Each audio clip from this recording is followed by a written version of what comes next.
And I really do believe in social capital connections for connection's sake, because I know what it's like. So what I used to say is, which is so funny, is not true anymore. But I used to say when I started LIT, I didn't have a network or a net worth. And so I had to figure out how to build that own community itself. And so I think bringing people along in the process, I'm not about, what can I get out of it? I don't think about it like that. I think about how can I create with the position of power that I have structure and systems where people will get together and they'll find their own collaborations within each other. And it's okay that maybe it's 5, 10 years down the line. You're tuned in to Compassionate Las Vegas, the podcast, where compassion inspires action.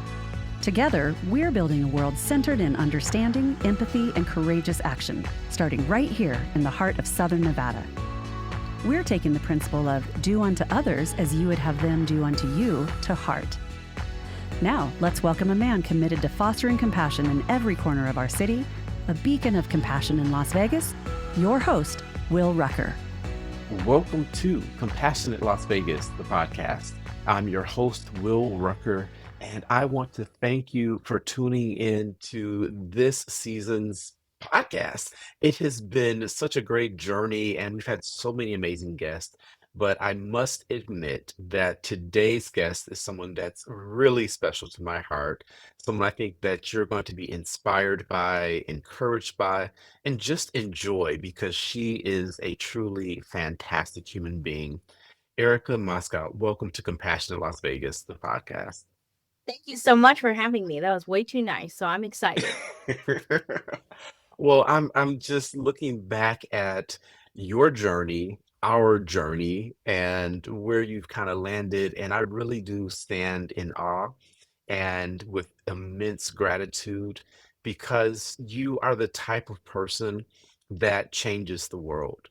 And you do it with grace, with a smile, with humility, and all the right ingredients. So just thank you for being you. Thank you. All right. So with that, I always like to start by level setting, by creating a foundation for our conversation. And that's with asking you to define compassion. So what does compassion mean to you? And how did you come to that understanding? And thank you so much again for having me here today. I know so much of our community, it's about building community. And I believe this is one avenue that we do that. For me, I think of compassion. I really think of empathy. I think of my lived experience being someone that grew up to pretty young parents. My dad immigrated here from the Philippines. He didn't know the language. He earned his GED. He's worked nights my entire life. My parents worked hourly jobs and continued every year to make a little more. So we moved. I went to 7 different schools growing up, really never had somewhere to call home. So when I think about compassion, I think of people along the way who helped our family achieve equity and opportunity without looking down on us and understanding that there were systems in place that ensured no matter how hard they worked, it was going to be hard for us. So that's a type of compassion I try to then exude and exemplify in our community. And I love Las Vegas because it is a place that became home for me. Thank you for sharing that background and that bit of your story. I didn't realize how many schools you had attended. So that's powerful. My grandmother also went to a ton of elementary schools or schools throughout her lifetime.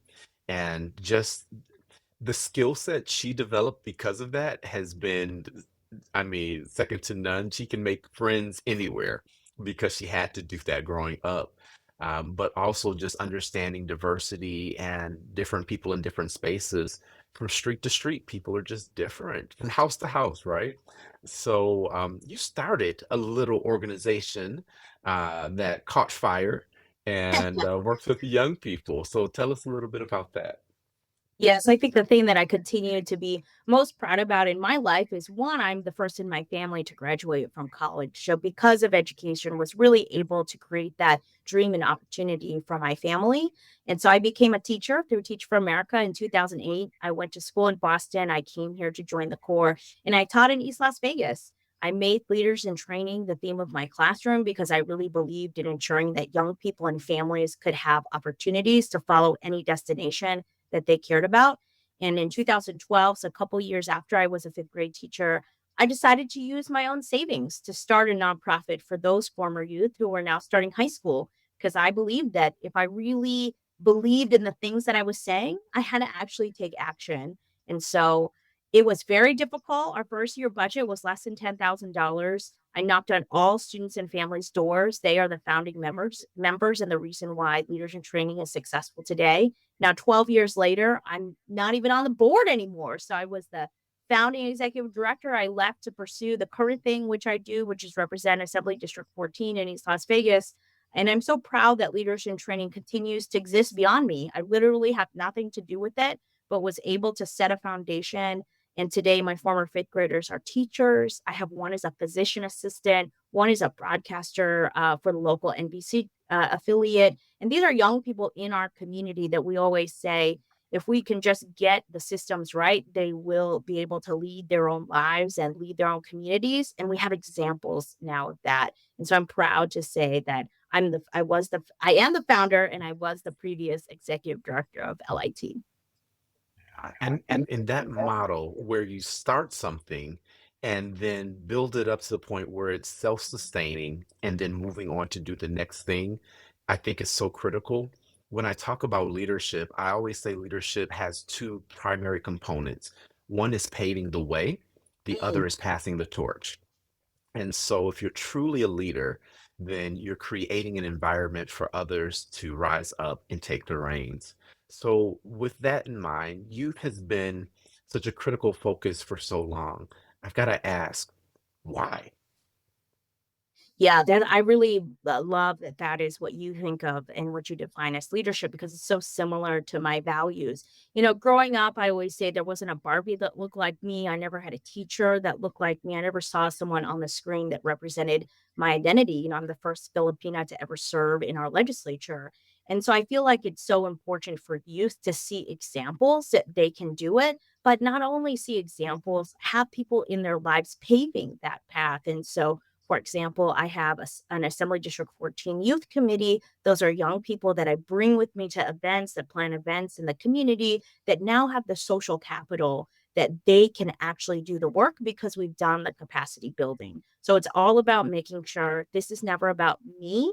And I know that because of my own personal lived experience and background, where I always use the example. I did a college access program when I was in high school. I was one of those students, and they never told me I could be a leader. They never said, you can rise up and do something to help other people. They just said I should be grateful, for the services that I had. And so my vision has always been, how do we help people become the leaders of their own communities and use their own proximate leadership and experience to solve some of our hardest problems because they actually have the solutions themselves. I think it's really important to share. Really, really important. I want to dive a bit more deeply into Erica, though, because we hear, about the work and what you're sharing with others, but I want to hear what really, just at a soul level, keeps you going. What you do for yourself. And that's such an important question. And I'll say I'm always trying to do better, right? Always trying to find models who find that. I don't call it work life balance. I say, how do you manage the work life juggle? And so there are a couple things. One, I probably live in East Las Vegas. When I came to Las Vegas, I lived on Boulder and Harmon in these little apartments across from the dog park. I then bought our first ever home in our family's history. I bought a townhome on Boulder and Tropicana that I lived for almost a decade and then bought a actual home 16 houses down from my Teach for America placement school off of Orchard Valley, where my parents still live today. My husband and I live in the Winterwood neighborhood in East Las Vegas. But always being in the community, I talk about the fact that, I can go to Summerlin or Henderson and be in a board of directors and pitch people for money or go up to Carson City and talk about budgets because I know what it means to run, a 6, 7 figure budget. However, I come home every day to an area that's very similar to how I grew up. So it allows me to continue to be myself. I think that I'm able to be authentic. I don't have to code switch every day. I've kind of found a way that I can be impactful in the world, in the community, in Nevada, but I don't have to lose myself. So in some ways, I think that I'm able to I guess, surround myself with, like, never forgetting where I come from because I live on the East Side, because I'm in the community, because I understand the issues that everyday people face, and people don't care that I'm a legislator, they don't care that I started a nonprofit, they care about how do you treat them? How do you make sure that you are empathizing, you're not judging, and that you're just continuing to try to be a good community member? That plus I try to go to the gym, I mean, that's, like, the real thing. Try to do my walking treadmill thing. I'll do all my texts and emails when I'm at the Planet Fitness nearby. And then, of course, my dog, make sure I walk my dog every day also gives me some time to just reflect. So I try to do those couple things. All of that's important, and I love that it's a dog that helps to get you out. Yeah, and you mentioned a key word, and I'm gonna brag on our state for just a moment. The word you chose was authenticity, and I think that Nevada is so unique in the level of diversity, and just to kind of make up a word, allowingness for authenticity here, because we do have such rich culture and such varied experiences, and yet we are uniquely Nevada, and Las Vegas in particular is uniquely, I mean, there's no place on the planet like Las Vegas. So really proud of just where we happen to exist at this moment. But I want to dive a bit more into that authenticity piece. As a first-time legislator, as the first Filipina to do it, what does that mean to you? What responsibility do you feel with that? Yeah. And also, like, how do you navigate that for those that are following in your footsteps? Yes, yes, that's a great question. I think in some ways it's always remembering that though I may be the first, I cannot and will not be the last. So I think about so many things that I do, whether it's building coalitions, chairing the ANHPI caucus, bringing people up to Carson City, is so that the seats are ready to be filled. And then we're not forgetting the people behind us. When I do community events, I find places in our community where we can amplify, bring business to, just let people know, like people don't know there's an Island Pacific, which is a Filipino grocery store on Stewart and Nellis, or Teriyaki Boy is actually a local restaurant that's owned by a Filipina, to Omings, which is right in my neighborhood on Nellis and Sahara. So I think it's about building social capital for these groups, making things like our food and our traditions more known out there into the world. And so I think that's my job, is to one, represent, but then make sure, it's not the only thing I represent. So when I talk about the ANHPI community, I say that many of our issues are the same as every other person in our communities, who, whether it's prescription drug prices, whether it's inflation. So it's one, making sure you represent your community, but also making sure you represent the whole community. If you could go back in time to your 12-year-old self, what would you tell her? Yes, I would tell her that it's going to be okay. I mean, I think my 12-year-old self was probably in middle school. At least I only went to one middle school, went to four elementary schools and two different high schools. I think I would tell my elementary school self, I mean, my middle school self, that, you're enough. It's going to work out, and just continue to trust your instincts. I think that's one part of authenticity that I like to remind our leaders, especially our BIPOC leaders, or leaders who have lived experiences in the social sector that they're working on. You have all the answers. Your gut is correct. And even if it takes many, many years for people around you to understand that, I'm at a place now where, for the first 4 years of leaders in training, I always had to have another job. We didn't have any other employees. I didn't make a full time salary. I experienced the fact we didn't have health care. And so it took many, many years till we could show the results, for people to pay attention, which is so interesting because it's not the place where I'm in now. So used to always being the underdog. And so it's so interesting to be in a position where maybe people don't count you out anymore, but how do you make sure that they count more people in? Wow. And then what would that 12-year-old tell you? Wow. That 12-year-old would probably be surprised. I think the 12-year-old will say, you did a good job and thank you. So this is the section of the podcast where you get to have a magic wand. And this magic wand does whatever your wildest imagination can create. What's the first thing you use it to do? Wow, wow, wow, wow. Oh, I should have listened to other people's podcasts, right, to hear this. Well, I'll say the one thing when people ask me, like, if I could change anything that had all the resources in the world, I'm a very organized person. So I think about, some actual pragmatic solutions, at least when I think of youth and the work I've done in education.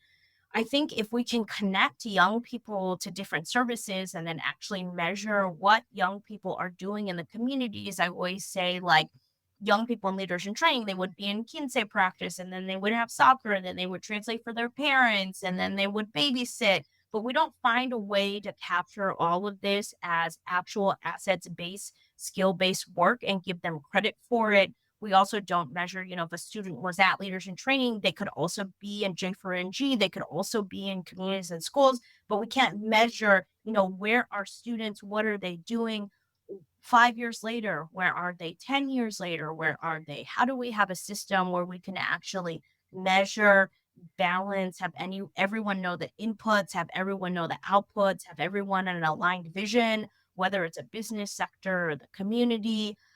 To me, I don't know how you do that, but I think by organizing our sector and actually having long-term outcomes and outputs of what all of our systems are doing for students, families, the social sector, healthcare, I think that's when we can really change things because then we can invest people in what are we doing and then what are the outcomes and then how can we change and continually improve based on the data. That's very similar to my magic wand wish, which I'll sum up as one word is collaboration. Um, I really, and it comes up in so many different ways, and it's elusive because we all know like we should collaborate, but then the practical skills are like, wait a minute, like how do we collaborate? Is it putting my logo on your flyer? Is it giving you a check to help you do the work? How do we actually navigate that space? And I think part of that is because we're all trying to, number one, survive. We're like, gotta take care of home.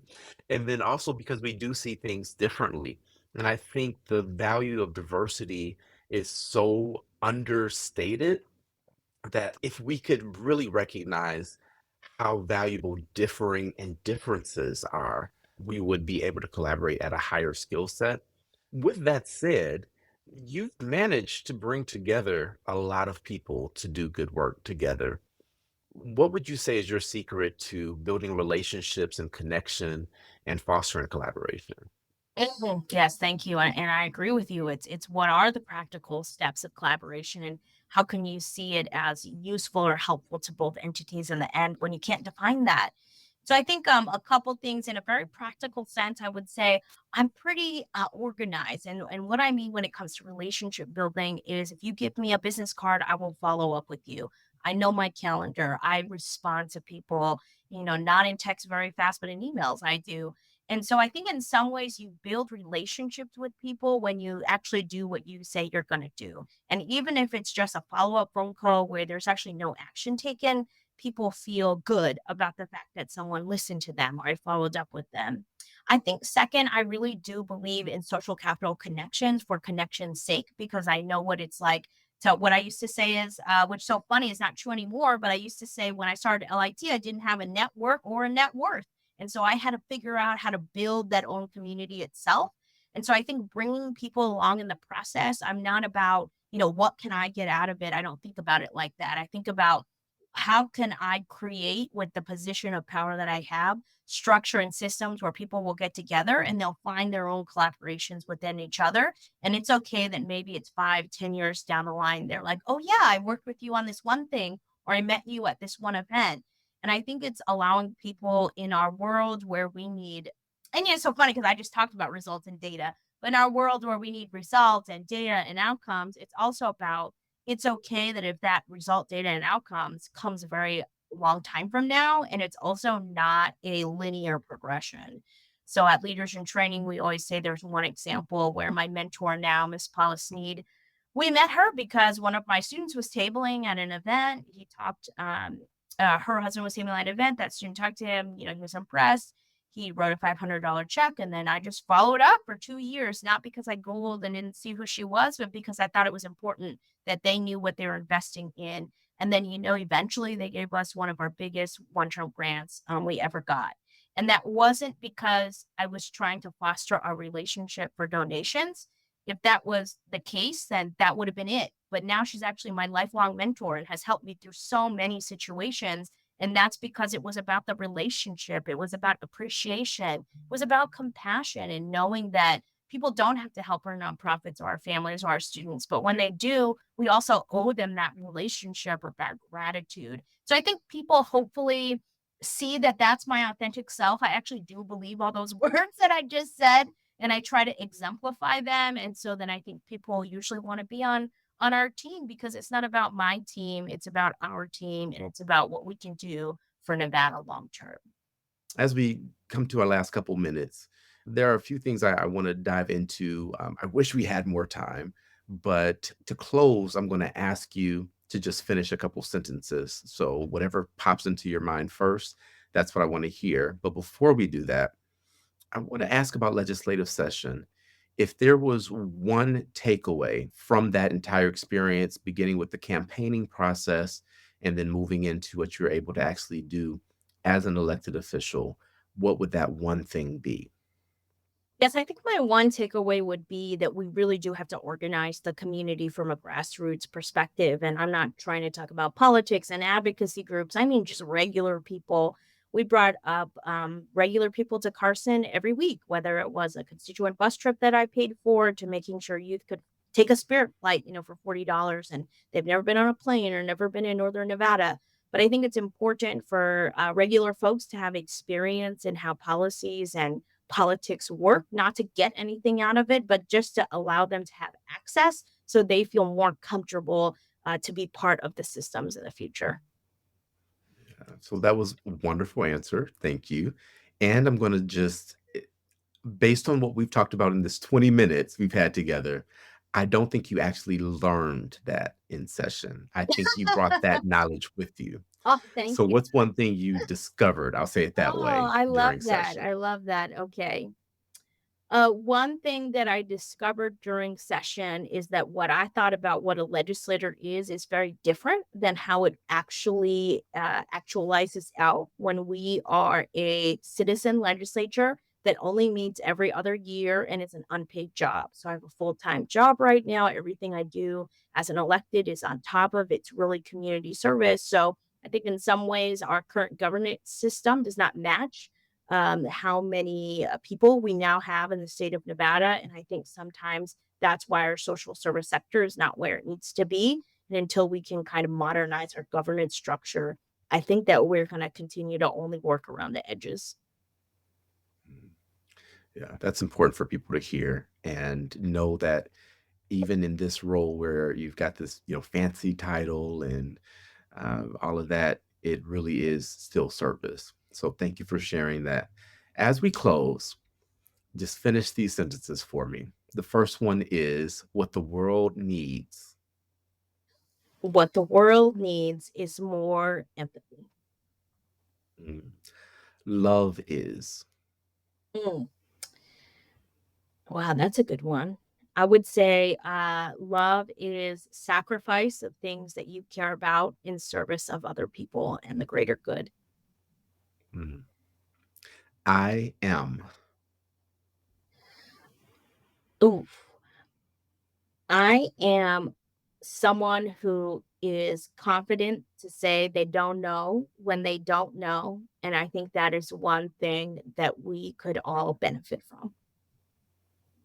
Beautiful. Well, Erica, thank you, thank you, thank you for taking time out of your busy schedule to join Compassionate Las Vegas, the podcast. Again, thank you for your service. Thank you for who you are as a human. Is there any final thing you want to leave with our audience? I would just say I'm so grateful for everybody that's out there and all the work that you do. And I remember what it's like to be in direct service and feel like you're in your own little, hamster wheel spinning and spinning and no one notices. Just know you have an impact. We notice and Nevada is better because of all of you. So thank you. Awesome. This has been Compassionate Las Vegas, the podcast. I'm Will Rucker, and as I always remind you, you are not just a drop in the ocean. You are the entire ocean in a drop, and what you do matters. So live compassionately. I'll see you next time.